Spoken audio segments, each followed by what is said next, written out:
Les Jeux Olympiques de Paris, c'est dans 6 mois et un rapport publié par la commission d'enquête parlementaire sur les fédérations françaises sportives fustige des défaillances systémiques en matière d'éthique et de lutte contre les violences sexuelles. 90 auditions menées auprès de 193 acteurs du mouvement sportif. Et à la fin, la députée écologiste Sabrina Sebaï qui brosse un portrait au vitriol du sport français, l'estimant gangréné par la culture du secret, du mensonge, du faux témoignage et pas suffisamment habitué à rendre des comptes. L'élu qui évoque également une omerta à tous les étages et dénonce un entre-soi. Je vous propose de l'écouter.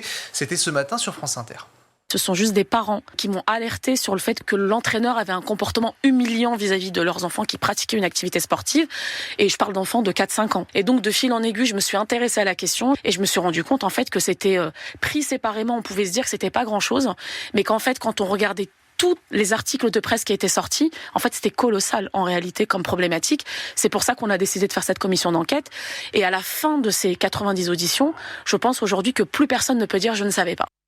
Alors aujourd'hui, un enfant sur 7 a subi des violences dans le monde du sport. La majorité des victimes sont féminines à 78%, mineurs également, 8 mineurs sur 10. D'ailleurs, 41% au moins de 15 ans. Les violences, elles sont principalement à caractère sexuel et causées par des éducateurs sportifs. Le rapport juge très élevé, voire anormal, également les rémunérations de certains responsables, comme les 400 000 euros bruts annuels et 100 000 euros de primes d'objectifs touchés par Amélie Oudéa-Castéra lorsqu'elle était directrice générale de la Fédération française de tennis. C'était entre 2021 et 2022. La parlementaire réclame donc un choc de contrôle et de transparence avec également la mise en place de certains contrôles. L'une des recommandations qui traverse finalement tout notre rapport est la création d'une autorité administrative indépendante chargée de l'éthique. Personne ne peut être juge et partie. Signal Sport serait rattaché à cette autorité, permettant aux victimes d'être plus en confiance pour libérer leurs paroles, cela a été dit. Cette nouvelle autorité sera dotée d'un pouvoir de sanction financière à l'encontre des fédérations sportives ne respectant pas leurs obligations et engagements en matière d'éthique. Elle pourrait aussi prononcer des mesures telles que l'inéligibilité ou encore la suspension conservatoire pour des dirigeants mis en cause. Rappelons que si vous êtes témoin ou victime, il y a un site internet et une adresse notamment pour signaler tous ces faits, signal-sport@sport.gouv.fr. La natalité est en baisse, l'infertilité est en hausse. Face à la presse, Emmanuel Macron avait promis un grand plan de lutte contre ce fléau. Objectif, selon les mots du président de la République, réarmer la France. Ce plan sera donc dévoilé dans les 6 mois maximum. C'est ce qu'a fait savoir l'Élysée. Sur le contenu, plusieurs pistes sont d'ores et déjà envisagées, en s'appuyant notamment sur le rapport de l'infertilité remis au gouvernement en février dernier. L'Élysée qui souhaite une prise de conscience, notamment un peu généralisée, de ce phénomène. Il compte s'appuyer sur les nouveaux rendez-vous de prévention, en l'occurrence accessibles à l'âge de 25 ans. Les médecins proposeront notamment la réalisation d'un examen gynécologique ou d'un spermogramme entièrement remboursé par la sécurité sociale.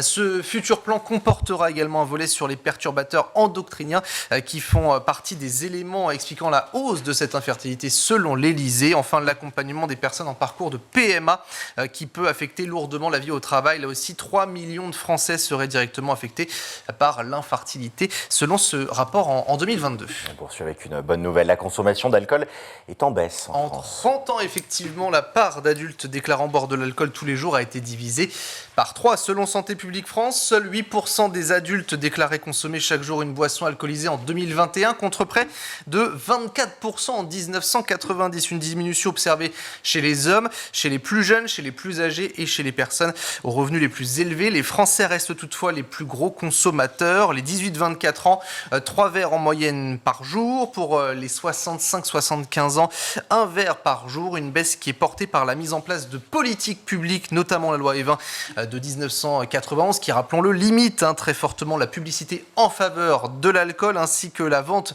qui est interdite aux mineurs de moins de 16 ans. L'étude met aussi en lumière des disparités régionales. On consomme plus quotidiennement, par exemple, d'alcool en Nouvelle-Aquitaine ou en Occitanie qu'en Île-de-France et en Outre-mer. Rappelons toutefois que la consommation d'alcool est responsable d'environ 41 000 décès par an. Avec beaucoup de modération et toujours. en toutes circonstances, modéré.